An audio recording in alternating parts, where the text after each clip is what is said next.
Hello NinBuzz, what is going on? My name is Shadow of Resho Gaming, and I hope you guys are having a fantastic day today. Sorry for the lack of uploads recently. I was out of town for a week, and then right when I got back, I got into a pretty terrible car accident, so that kind of ruined my plans for quite a while. But I'm back now, so hopefully it should be a kind of a normal schedule for quite some time. So without further ado, let's jump into last 2 weeks ago's question. Last time I asked you what your favorite Pokemon rival was. So let's just go ahead and jump right into number 5. Coming in at the number 5 spot with 7% of the votes, we have Hugh. Hugh is your rival in Pokemon Black and White 2. Now, Hugh is not the best rival in the world. He definitely has some kind of story and some kind of character. But what he's really driven on is his fact that his sister's Purloin got stolen, and his whole quest throughout the game is to try and find out who stole it and to get it back from whoever did steal it. Now the only problem with this is that we really only saw his sister one time, and it wasn't even like a special NPC character. It's great that he's trying to help his sister out, but we really don't have any sort of connection with his sister, so maybe if it was his Purloin, or if we actually got to see more of his sister, or if it was a special NPC, we would feel more attached to his character. But because of that, he only got the number 5 spot. So moving on up in the world with 15% of the votes, we have Wally at number 4. Wally is a really interesting rival character because unlike the other rival characters, he's not up at your level like all the other rival characters are. He starts out as kind of being a newbie and you're having to train him up. You've never really got to train somebody up before. You've usually been the one that has to be trained up to be a Pokemon Master.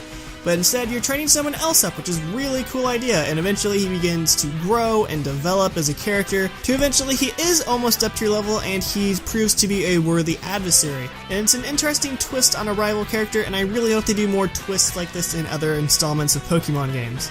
Now talking about weird twists, coming in at number 3 with 17% of the votes, we have Barry.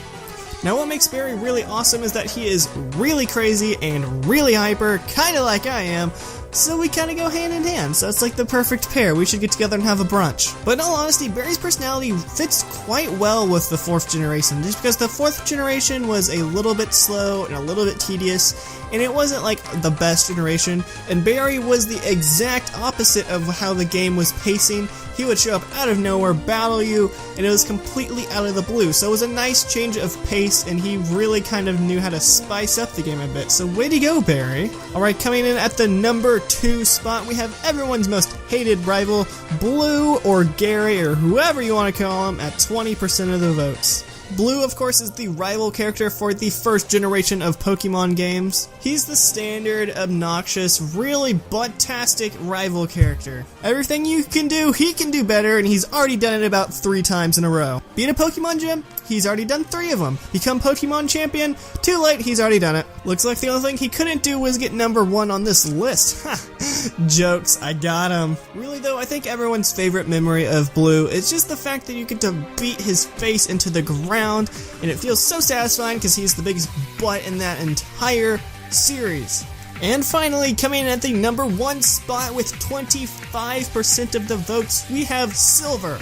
Now, Silver is a very interesting character. He starts out to be kind of villainous, and you don't know what he's really doing, and then he steals a Pokemon, and you think he's gonna be this big, terrible person, but really he has it out for the main bad guys of the game, Team Rocket, because he thinks they are all weak, and he does not like anything that is weak.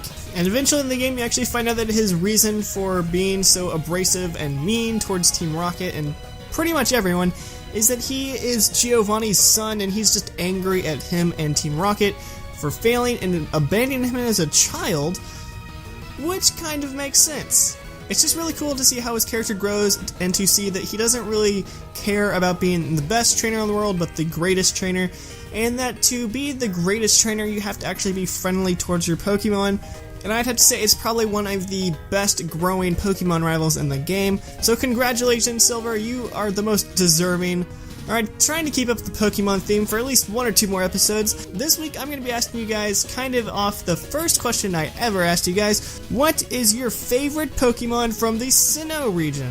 Now I know this game gets a lot of flack for being one of the worst Pokemon generations, but hey, this is the one I grew up with, so maybe pick one, and then I'll be really happy about it, so go ahead and do that. Anyway guys, thank you so much for watching, and for being understanding about why there hasn't been a video lately. Make sure to subscribe to NinBuzz, and also follow them on Twitter and all that good junk. They do a lot of fun activities and whatnot. Also, if you need some spice with your sugar, why don't you go ahead and subscribe to my personal channel, or you can follow me on Twitter. Those links should be in the description below and at the end of the video, so go ahead and do that whenever you want. Alright guys, thank you so much for watching, stay beautiful, and have an amazing week.